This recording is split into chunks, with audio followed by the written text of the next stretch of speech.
executive tomorrow, Thursday, and judicial the other day. But just a quick, overview of, okay, the executive branch. What is their power? What's the power of the executive branch? They enforce the laws. They enforce the law. What size shirt you wear? Medium. Medium. May I have to come and get it because I don't, my arm, I'm not 11, right, but I banged my shoulder up yesterday. Okay, they enforce the law. The president, that's his power. The other thing he has power is veto. Okay, so that's the two big things he has. I'll give you a couple quick cases. Enforce the law. In the 1820s in Georgia, the land of the 5 civilized tribes, the Seminole, the Creek, Cherokee, and there's 5 of them. Okay, and they were trying to assimilate into American society. Okay, become, European. Their young people went to, schools. They were taught English. They were to dress as, white Americans, and they were trying to assimilate into society. Kind of sounds bad today. Why not? Why give up your culture? But at that time, the gold was found, and whites started rushing in. Well, they didn't think that was right, so they went and took it to the Supreme Court. That, hey, this is our land. They can't take it from us. And the Supreme Court said, "Yep, you're right. They can. Okay, it's your land. They can't take it from you." Well, okay, the president enforces the law. And the president said, "You know what? I'm not going to enforce that. I'm going to let the white people come in and take Indian land. Let's just round them up and get them off that land." And so he sent troops into Georgia. The Seminole headed south into the Everglades, and the Army went after them some, and they got to the Everglades, and after a few months they go, "We don't want to fight in the Everglades. This is not a fun place. You can die here." But particularly the Cherokee, they rounded them up, headed westward in what was known as Trail of Tears, okay? The Trail of Tears. Took them to the Mississippi River. I live a little south of St. Louis.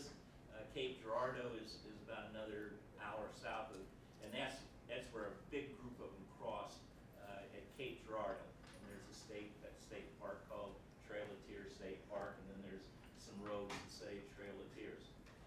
And they said, "Okay, get across the river, and everything across the river is yours, as long as the grass shall grow and the rivers flow."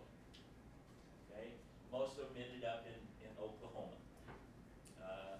And obviously, your history a little bit. When the white man needed the land, the Indian land, what did they do? They took it. Okay? And so it was not a good situation. But here was the case, didn't enforce the law. Now let's skip to the 1950s. The law of the land was separate but equal education. Okay? And they decided, the black Americans said, this isn't right. It is not equal. It may be separate, but it is definitely not equal. And so they went to the Supreme Court. Anybody know who the NAACP lawyer was that took it to the Supreme Court? Thurgood Marshall. Very good. What size shirt? Medium. Okay, very good. Thurgood Marshall. And you know what else he became? I think he became a judge. Okay. Okay. A lot of people don't know Thurgood Marshall. Okay, they argued before the Supreme Court in a unanimous Brown versus the People Board of Education. A young girl, Brown, her local school was right within 3 or 4 blocks. The black school was 3 or 4 miles down the road. And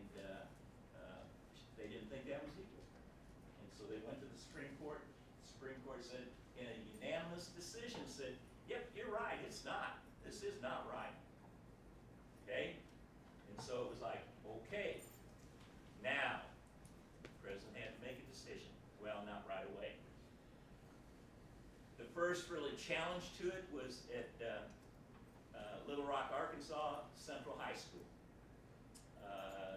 In the fall of 1955, I think it was, 9 young black children, well, I shouldn't say children, they were high school age, went to enroll at Little Rock.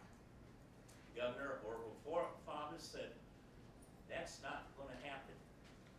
Okay? This is white dominated. We are not going to let black children go to school with white children. Okay? And he sent in the National Guard, the Arkansas National Guard, which he has control of. So the president had to really make a decision. Because the newspaper and reporters, television, television was brand new about that time, were down there watching it. And Eisenhower had to make a decision. What's he going to do?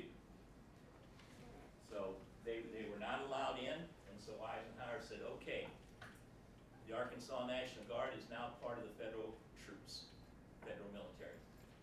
So tomorrow, you will escort those young black people into school, and you will make sure they go to school. Well, that's really tough to do because the Arkansas National Guard were made up of people from Arkansas. And the day before, they were, not letting them in. And so they had to live there, and so it was kind of like, ooh. So Eisenhower then just shortly thereafter sent in the 101st Airborne Division, who are pretty badass. Fort Campbell, Kentucky. In fact, when I did my basic training, that's where I did it, was at Fort Campbell, Kentucky. They went in there, and for the rest of the year, they were there escorting the black students to class. Like a couple of soldiers escorted them to class, and there was nothing anyone could do. At the end of the year, it was like three of them were seniors and graduated. It was a big deal. Okay, but separate but equal. So here, enforce the law. One case, no. Another case, yes. Okay, and so his power. The judicial branch, which we just talked a little bit, what do? They interpret the law. What size shirt you want? Large. They interpret the law. Okay? It's a law until they say it isn't. Okay? It's a law until it's challenged. Once it gets to the Supreme Court, they could care less, especially in a case, let's say, a criminal trial. Okay? They don't care. Okay, he's a mass murderer, killed 375 people just for fun. Okay? And they get there and you go, well, wait a second, he killed a lot of people. They don't care about that. Their question is, did he get a fair trial? Did it follow the Constitution? And if it didn't, then he wasn't convicted, and they have to retry him. So they interpret the law. There's 9 of them. Recently, if you pay attention, some of them on the Supreme Court are taking a little bit of heat because of some things that they did. The money, I always like to talk about, the President of the United States gets about $400,000 a year, which technically isn't really all that much. It is to you and me, or maybe it isn't to you, maybe you're rich. But $400,000, that's a lot of money to me. The Supreme Court Justice gets around $300,000. The Chief Justice, I'm sorry, and the others get around $275,000. They're lawyers, they're attorneys. Could they make more, in a private practice? Yeah, I don't know how if you're paying much attention to the ex-President Trump's hush trial. He's paying some of his attorneys $3,000 to $4,000 an hour. Now that's good money. And these guys, the Supreme Court, they could be making that at a high-powered law firm. So they could be multi-millionaires, without a problem. And several $1,000s an hour, that adds up pretty quickly. And now it gets us to the legislative part. legislature, or the legislative part, what do they do? Legislative branch puts forth the bills that become laws. Well, yeah, but They create the laws. they create laws, okay, you already got it right, okay. They make laws, okay, they make the laws. And I just looked it up, I got some things. The 118th Congress, which is what's in there today, and again, I don't need to say anything, but, think, is the 118th Congress doing much of anything? Well, here, I'll give you an example. From January 2023 to this past April, just a couple months ago, 12,354 bills were introduced in Congress. 12,000 that could become laws. Personally, I think we have too many laws anyway. Do we need another 12,000? And most of the laws aren't, most of the bills are not, passed, or they hardly even get out of committee. In this case, so far it ends in January 20th, you have a new Congress. They passed 63 out of 12,000 so far, which is the worst since the 1930s, which tells you what's Congress actually doing right now. Not much of anything. Okay? Here we're paying them to represent us, and what are they doing? Well, they're not doing their job. Okay. They will, they can override the veto, 2/3. Okay. Their duties, they appropriate money. They're good at that. Taxes, they can raise taxes, which I can flat guarantee you it's the election year. You think you're going to hear somebody running for a political office say, vote for me and I'll raise your taxes? I mean, who likes to pay taxes anyway? But the thing is, you want police protection, you want fire protection, a big chunk of particularly state money, but even federal money, goes to education, okay, for you. They approve appointments. I saw a little blurb a few years ago. When a new president comes into office, immediately 10,000 people lose their jobs. You're going, whoa. They're patronage jobs. They're appointed by the party in power. So whoever, just to use him as an example, when President Biden came into office on January 20th, approximately 10,000 people lost their jobs. They were all appointed. So now the Democrats get to fill those offices. And like the cabinet, all the cabinet has to be approved, okay, by Congress, all the Congress members. And usually that isn't a problem. Although in today's world and the bitterness in Congress, sometimes they'll hold up an appointment just to go after the president, whoever the president is. They will approve treaties. That's always one thing. When the president goes out and negotiates a treaty, it's not the United States until the Congress says, okay.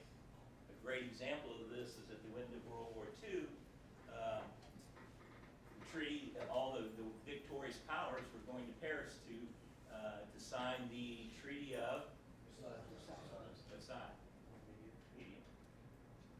Okay? Sorry. Treaty of Versailles.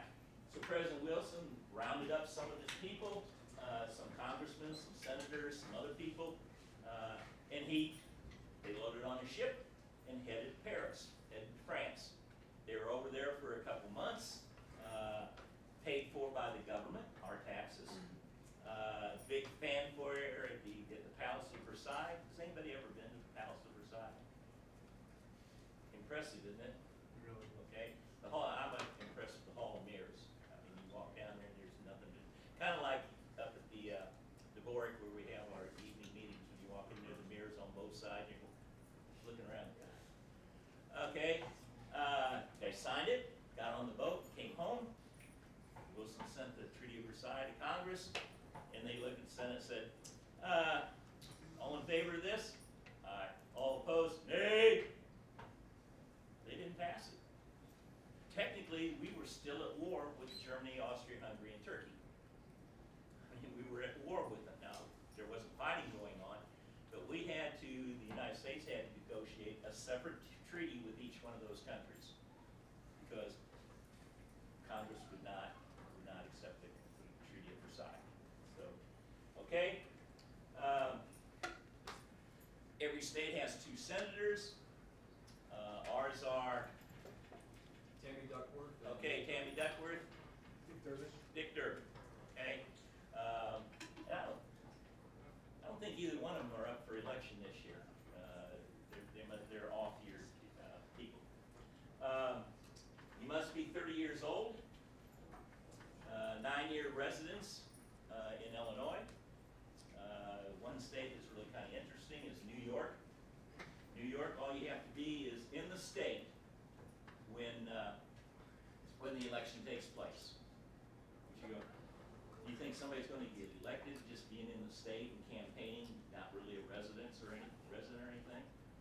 Probably not, except there was an exception. They campaigned, this person campaigned, did well. The day of the election, they were elected senator of the state of New York. Anybody know who it was? Hillary Clinton. Yeah, Hillary Clinton. What size shirt you want? Large, please. Large? I can't throw it back that far. See, not even close. Hillary Clinton. I mean, she was a resident of Arkansas. But New York, and 2 things went in her favor. New York is predominantly a Democratic state, so it's going to vote Democratic. And name, the Clinton name was well known at that point in time. Okay, they make about $175,000 a year. There is some, at least you got some security in the job because it's a 6-year term. So yeah, 6 years. You got time to settle in, take a deep breath, work a little bit, and then campaign in a couple more. Well, probably 4 years. You got until then.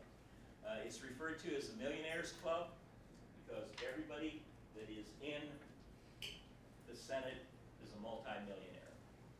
Some of them $500, $600 million they're worth. Have you ever heard the Rockefellers, Heinz? Everybody nodding Heinz. What's Heinz? Well, yeah, it's more than ketchup. Yeah, okay, the Heinz. They're rich. So $175,000 a year doesn't mean anything to them. It's pocket change. Okay, that would be kind of decent. House of Representatives. Just raise your hand. How many of you know who your representative to Congress is? Okay, a few of you. A lot of you don't. Anybody here from Peoria? There's got to be 2 of you. Richwoods, right? Yeah. Your buddy was in here yesterday. You know who your representative is? Right there, Very good. He didn't know. What shirt? Medium. You get the last one. The others are larger. Darren LaHood. Not that the name means anything to you, but Ray LaHood, who was in the House of Representatives for years and years, was appointed to the Department of Transportation. I went to grade school and high school with Ray, so know him well. We haven't seen each other in a long time. His son now is a representative. You need to be 25 years old, live in your district for 7 years, $175,000, same as the Senate. Now, your term in office is how long? 2 years. 2 years. So as soon as you get elected to the House of Representatives, what's the first thing you start doing? Re-election campaign. Yeah, start your re-election campaign. Continue.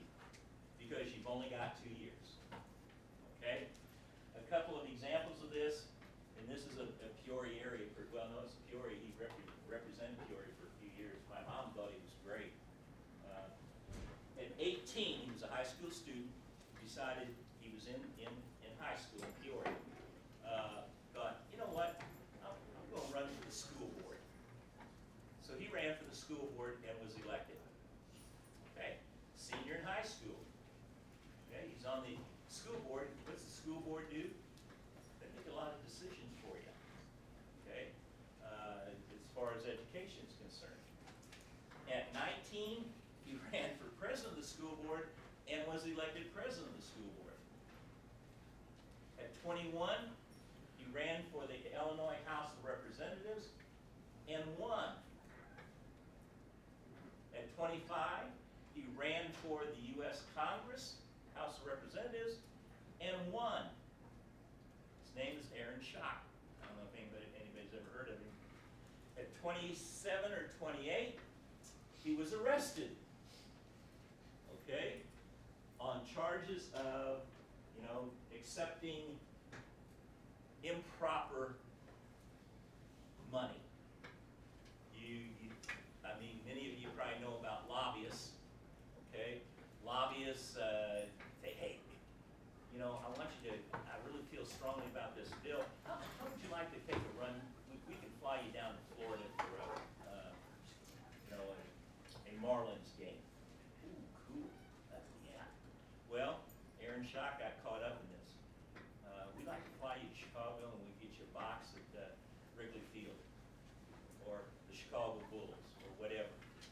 Well, there's a limit to what you can accept. Well, he screwed up. He accepted too much, so he went to he was arrested. I don't know. I lost track of him. I didn't pay that much attention. But he was removed from Congress. So there are limits to what you can accept from lobbyists. The other thing, a good friend, he was on the Boys State program for a long time out of Chicago, Patrick Michael Flanagan. He, out of Chicago, decided he wanted to run for House of Representatives in the early 1990s. And he ran he was a Republican, he ran in a... Didn't Flanagan beat Rostenkowski? Yeah, very good. All I got is large. I'll take it. Okay, very good. Rostenkowski. He probably doesn't mean a lot to you. Very good. Rostenkowski had been in the House for years and years and years and years, representing a district in Chicago. He got caught stealing. I don't want to go into details, but he got caught stealing, and so Mike ran against him. Mike won. 2 years later, a Republican representing Democrats. 2 years later, the Democrats put up a new, a better, well, at the time they thought it was a better person, and beat Mike. You know who he ran against? Blagojevich. Yeah, Blagojevich. Anybody ever heard of him? Okay, what happened to him? He got arrested. He went to prison, okay, for selling, trying to sell the Senate seat when Obama was elected president. And he was trying to wheel and deal and get some money and appoint somebody. And if you follow Illinois politics, which I'm sure a lot of you don't, but years and years ago, practically every governor that got out of office was arrested and put in prison because they were stealing or they were doing unethical things. But Mike told me that, okay, if you want to run a House campaign, you want to say, hey, I think I want to be a politician. Okay? It would cost $3 million to run a campaign to be elected to the House of Representatives. Okay? Makes no sense. $3 million to get a job that pays $175,000. Something's just not right there. But if you break that down, that means that you have to raise $5,000 a day to get to $3 million each and every day.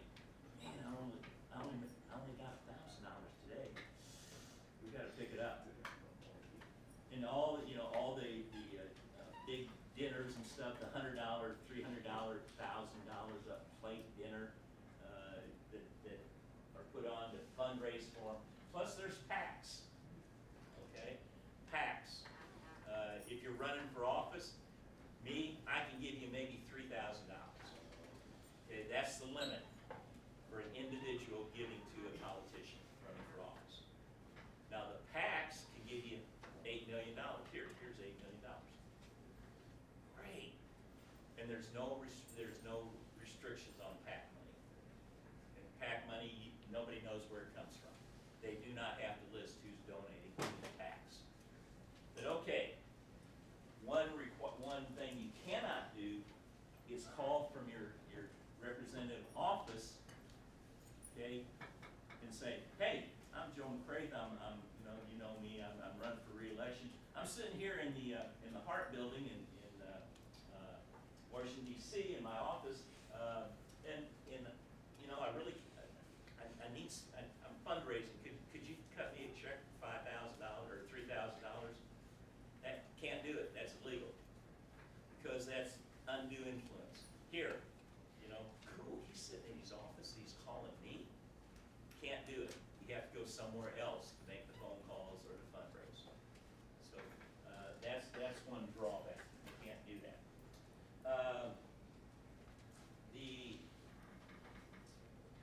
Okay, moving on to the state. Okay, most states are bicameral. There's only one unicameral state. Nebraska. Nebraska. Did you get a shirt? Yep. Okay, and you don't get two. Okay, Nebraska, they only have one. Everybody else has a House and the Senate.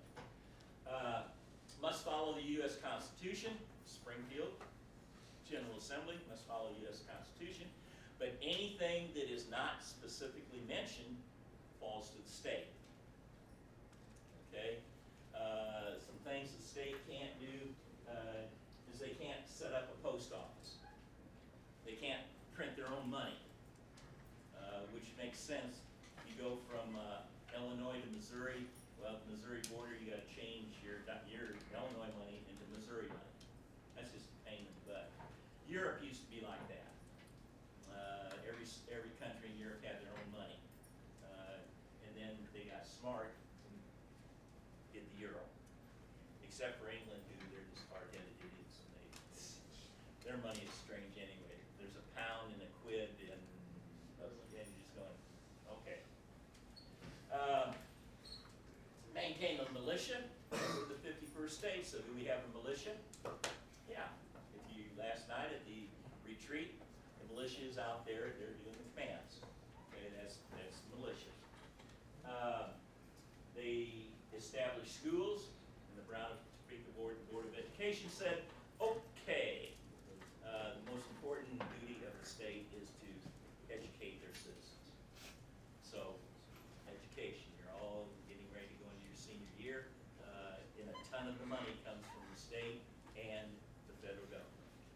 Most of it from the state. Okay? And when submitted, acts on amendments. Okay? There have been, and I always thought this was interesting, there have been 11,000 proposed amendments to the U.S. Constitution. You're going, 11,000, how can there be that many? I mean, what do we need in there? We have how many amendments? 27. You got a shirt, right? What size? Large. Okay. 27. Okay, break it down.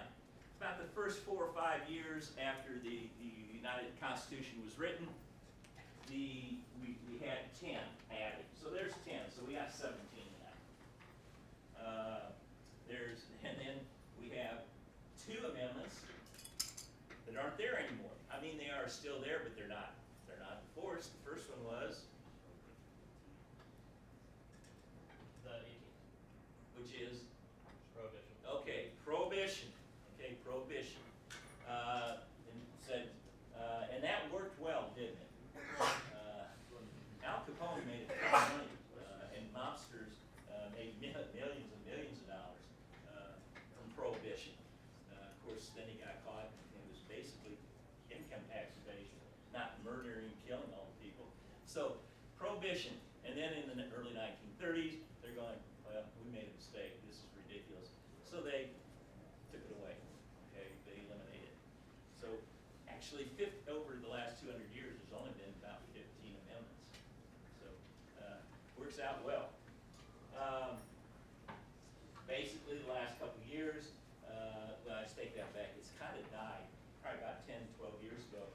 two things people were wanting to do with amendments.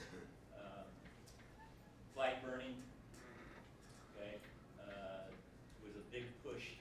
Okay, let's have an amendment banning flag burning. It has to go through. It doesn't have to go through Congress. The states can do it, but the states, they just don't get mixed up with that too much. And the other one is prayer in school.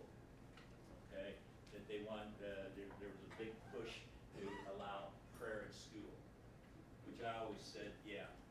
When I was teaching, every time I gave a test, there were students praying because they hadn't studied. Okay, please, Lord, let me pass this test. Okay, how many of you can name your state or state senator or representative? Not very many of you. Okay, and these people are the ones that are probably most important to you because they make laws that affect you the most. Things like how old do you have to be to drive a car? They can change that. I know it's 16. I think Texas used to be 14. You can drive a car. How many credits do you need to graduate? The state says that, at least a minimum. You know, like you have to have two credits in history. You got to have 3 credits in English, 4 credits in math. So they set that, and then the school board can raise or lower that. Okay, I think the minimum is 18 most states.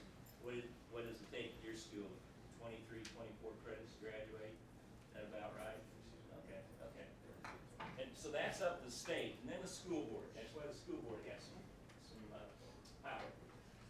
There are 59 members of the Senate, 118 members of the House of Representatives. Like I told you earlier, must be 21 to reside run for office, and you have to reside in your district for a couple of years, which isn't a big deal. I mean, you can go off to college. Your residence is still your home. So if you get out of college and go, I want to go into politics. I think I'm going to run for office in my district. Okay, you're still the resident. Illinois lawmakers are the highest paid in the United States, make about $60,000 a year. How hard do they work? Well, they start in January and they end the end of May or the 1st of June. So about less than 6 months. And $60,000 isn't bad unless you got a family, and that's, you can struggle a little bit on that. But most of them are attorneys or doctors or, farmers, and so they can take off, and then in June, then they're done.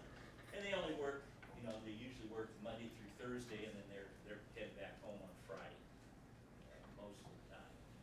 So it's not a bad gig if you want to be be a politician. Good. I hope you'll be unlike most of the politicians right now that we have in Washington and Springfield, where they don't care about anybody else but themselves. Okay. Okay. A bill becomes law. How does a bill do that? Volunteer. You already have a shirt. It's a bill. Okay. It goes through the process of. Come on up. Yeah, you're kind of in the middle.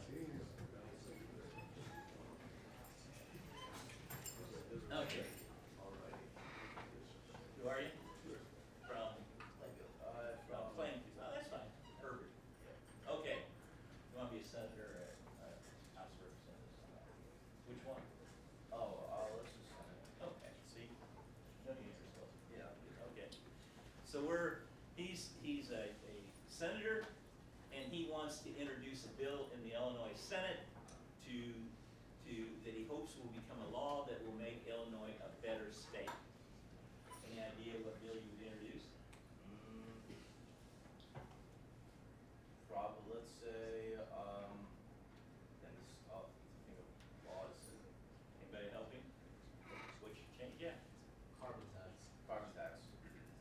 So let's say businesses have to report their, how much, kind of gas they emit into the air, and based on that, they have to pay a carbon tax emission.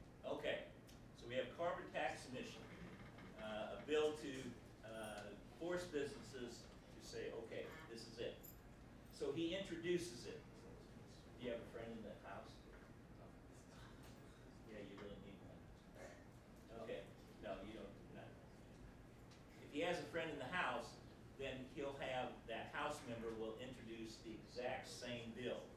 Because what has to happen as it goes through, at the end, they have, the bill out of the House and the bill out of the Senate have to be worded exactly the same.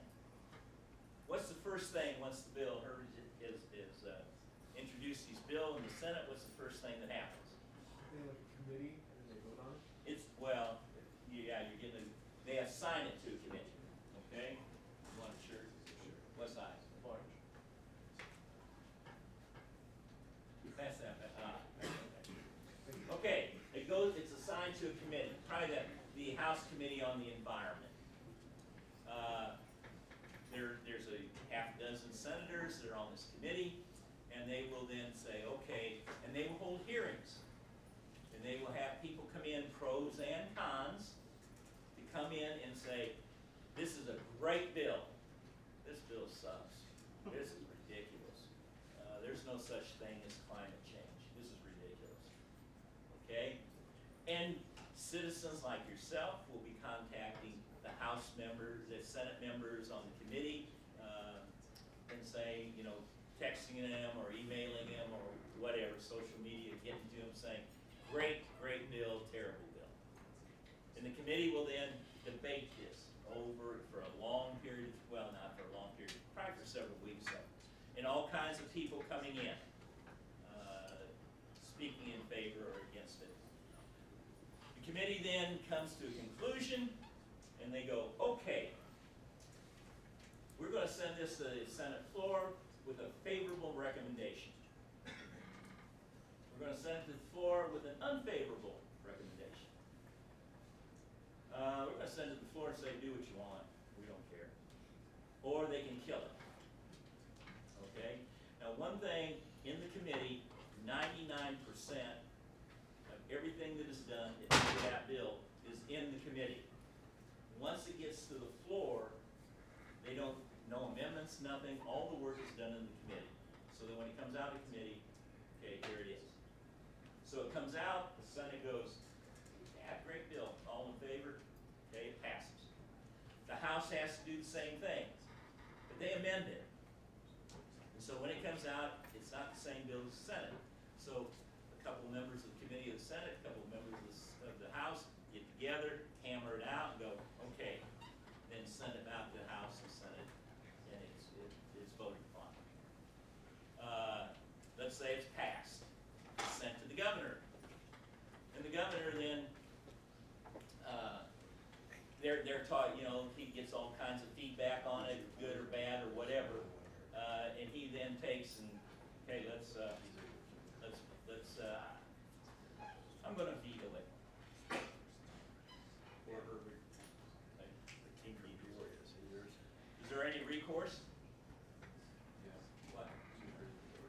Okay, the House and Senate would be called back in the fall, September, October, and then they can, any vetoes they can go over, and then if they want to, 2/3, you know, they can override his veto. Okay? And let's give Herbert a break. They override his veto, it becomes the law. Okay, Bella, such.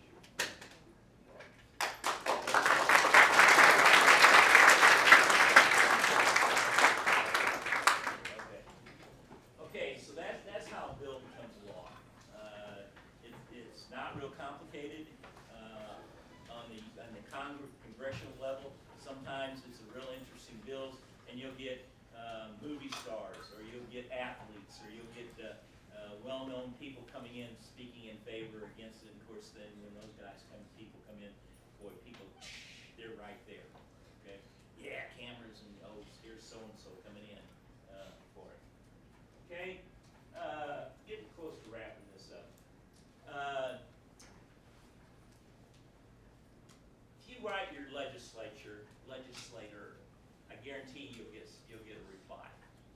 Okay, they have staff that they'll have 2 or 3 people that work on economy, climate, military spending. So that when they get a letter, they will pass it, they will look at it and pass it on to one of those groups, and they will look it over and then, okay, write up a response. It'll be a form letter, okay, it'll be a form letter. But, okay, and they'll, so that anytime one of these things comes in, he passes off to them, they have the form letter, they give it to him, he signs it, he'll send it off to you. And they will do that. A couple of things when you do this, make sure you spell their name right. Nothing worse, you know, than getting something in the mail with your name spelled wrong. My last name is McCraith, and for years I would get McGraith, McGrath.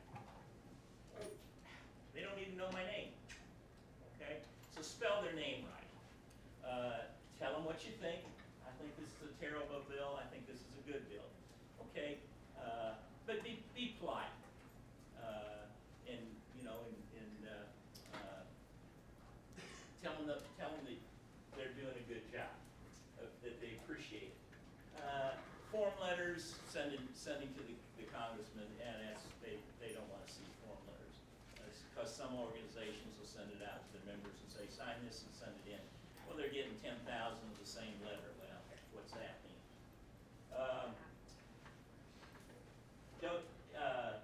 Don't be worried. Don't be threatening. Not smart. Dear Senator, I think you're a piece of crap. That bill that you did, or that bill that you're talking about is terrible. I hate it. It's bad, and I ought to come out there and blow your head off. Not a good thing. The Bureau in Illinois, the Bureau of Investigation will be knocking on your door. I was just kidding. They're not that humorous. They're pretty serious about it. And if it's a senator, then it's the Secret Service in Washington, D.C. They come visit you. I've been on the Boys Nation staff for several years, and we had an incident where in the White House getting ready to meet the president, in the East Wing, we were out there, and you're on his time. We get there like 2 hours or more before, and we stand around and talk, and then when it comes time, then we get in our places, and he comes in and then talks to us. One incident, and then, once you get in the White House, they know all about you. They've done the background checks, and they know who you are and what you've done. And so, you don't see the Secret Service much when you're in there. But all of a sudden, while we were standing around talking, having a good time, a couple of Secret Service men came in, got this young man, your age, and escorted him out. And we're looking around, what did he do? What did he say? We're looking in the ceiling for microphones or cameras or all kinds of stuff, and like, what did he say? The president came in the past, some of the presidents will take pictures with every single person. The highlight of mine was getting my shaking hands with President Clinton in the Oval Office, someplace that I never thought I'd ever be, and most people will never get in the Oval Office. But he was a Boys State, representative from Arkansas. He went to Boys Nation, and he said while he was there, President Kennedy was there. He reached over, pushed somebody out of the way, and shook hands with Kennedy. And he said that he determined right then he wanted to be a politician.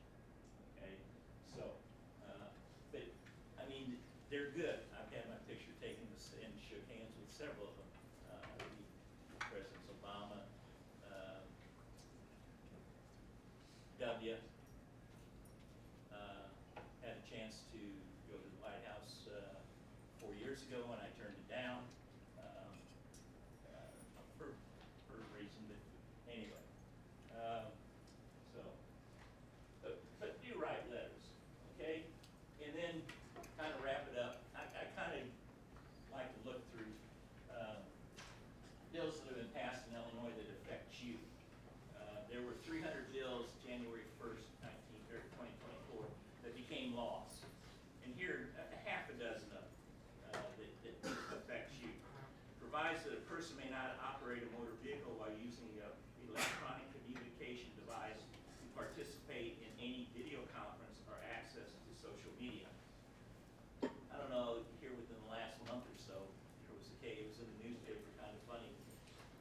driving the car, okay? He was late, he had a court date because he had been arrested, and because he was driving on a suspended license. And so he's driving and he's late for it, so he gets on a video call with the judge in the court. And the judge is going, where are you? Are you in your car driving? You have no license. He didn't say this, but I would have said it. Are you stupid? You know, you get on a video call with the judge when you're supposed to be in there, in the courtroom. Obviously, that didn't turn out well for him.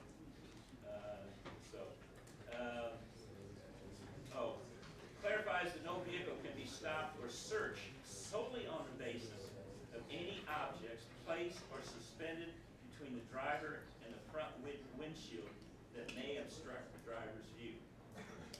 When I was a kid driving the rearview mirror, we had a pair of nice fuzzy dice hanging there. You know, how many of you have something hanging on your mirror in the car? Police cannot stop you because of that. It's a new law. I guess they were doing it, and the people complained, and so they can't do that. Ensures that all school buildings, emergency and crisis response plan, protocol and procedures include a plan for local law enforcement to rapidly enter the school in the event of emergency. How many of you have seen that clip from Florida where there was a shooter in there, and he in an elementary school was shooting, and police were out in the hallway standing around, and here's the camera video of them not doing anything. And it was like a half hour, 45 minutes before they actually did something. And the guy was in the classroom with a bunch of kids and shot quite a few of them. So that's where that came from. It requires Illinois higher education institutions to create a 4-year admission program that makes it easier for community college students to attend them. You're all getting ready to go to college in another year. And some go to junior college. And sometimes 4-year schools, they want to play games with junior colleges. So this says they have to, okay? They have to,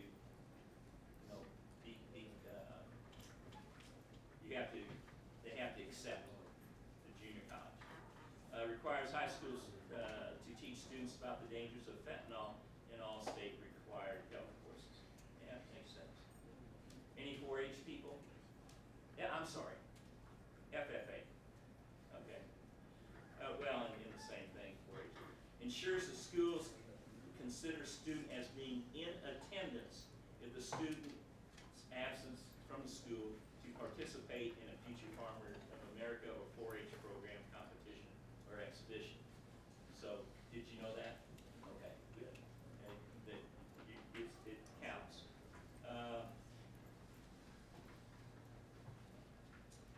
Provides a person private rights of action against an individual who commits the offense of doxing. Okay, you can sue somebody if they're doxing. Okay.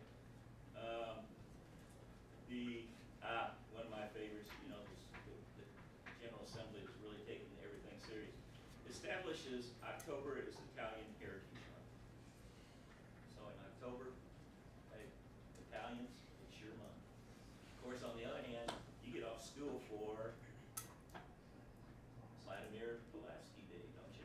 That's a state holiday. Polish. You're not shaking your head or anything, don't you? It's state law. High school never takes off for class. My school's on you with that. Okay. It's a day off school. Okay?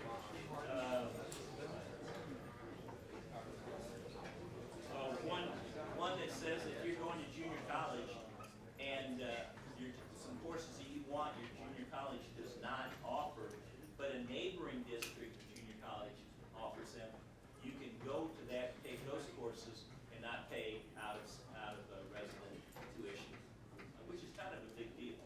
Okay? And a couple more.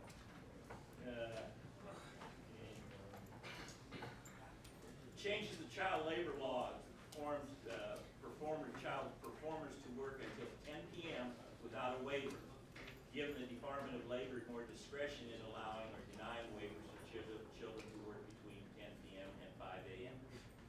So until recently, you couldn't work till 10 p.m. But they changed that, and you can get a waiver.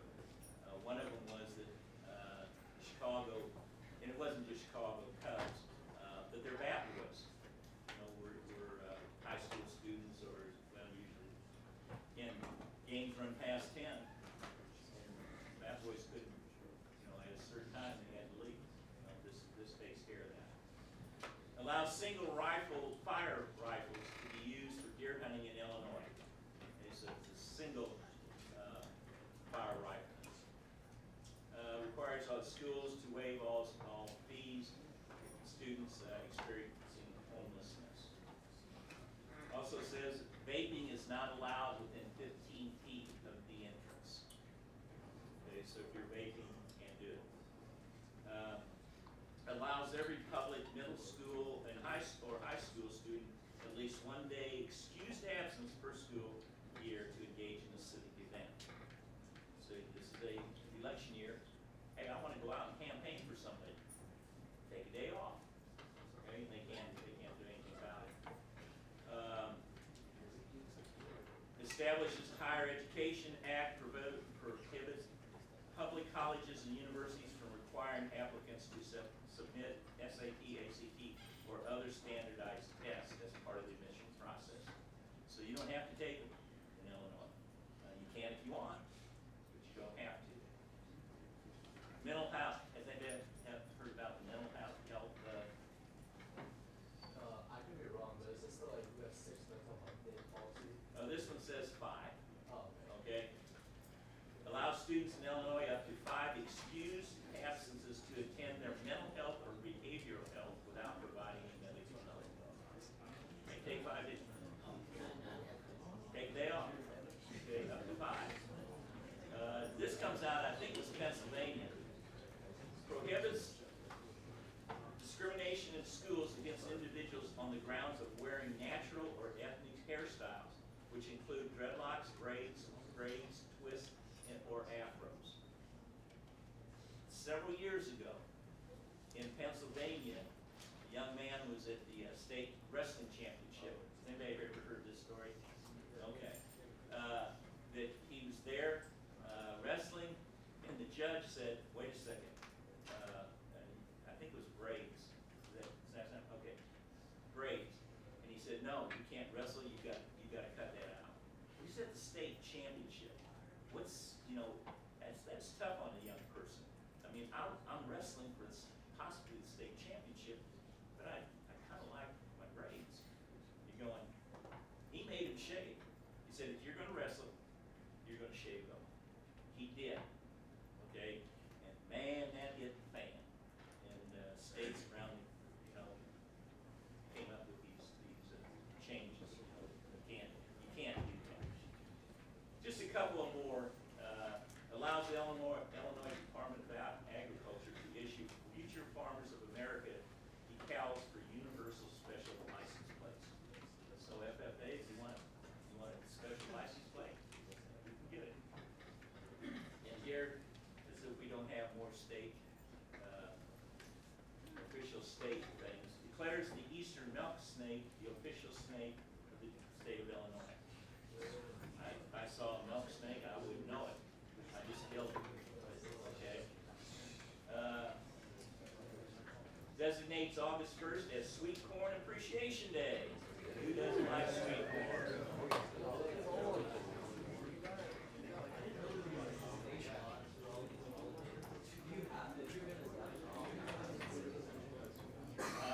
Ten. Yeah, the Polish population of Chicago is not that much free for last. It's in the spring, and I'm not sure what time it is. Established the Dolostone as the official state rock of Illinois. I don't know what a Dolostone is, but it's a rock. One of my favorite is the official pie of Illinois. Anybody know what it is? The official pumpkin pie. Okay. Illinois is the largest producer of pumpkins in the United States. Okay.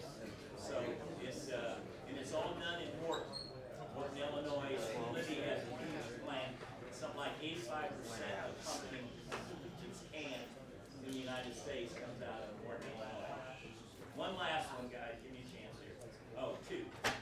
Texting while driving, instead of a ticket or warning, it would be a moving violation that counts as strikes on your driver's license.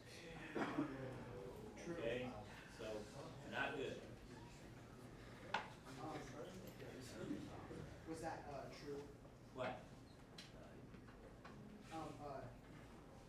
What you had said? About pumpkin pie? About the, moving violation. Yeah, yeah, that's a state law. Okay, the other one is hunters. Any of you hunters? Okay, I thought this was just strange. Hunters can now hunt with a blaze pink instead of or in place of blaze orange. Pink is harder for deer to see and easier for hunters to see. So hey, you can wear pink hunting. Okay, to finish everything up, guys, and told me about pumpkin pie. Come up here and you can get a shirt. Two things encourage you. When you get back home, whoever sponsored you, write a thank you note to them. Okay? Tell them you had a good time or whatever, and if you didn't, I'm sorry. I think this is a great program, but if you didn't have a great time, you know, say something like, hey, I had an interesting time at Boise State, which covers everything.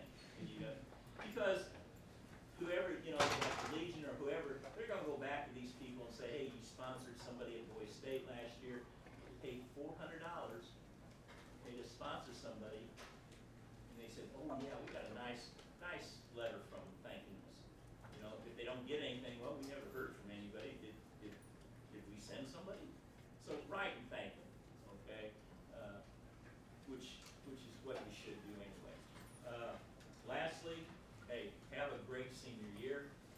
It'll go by before you even know it.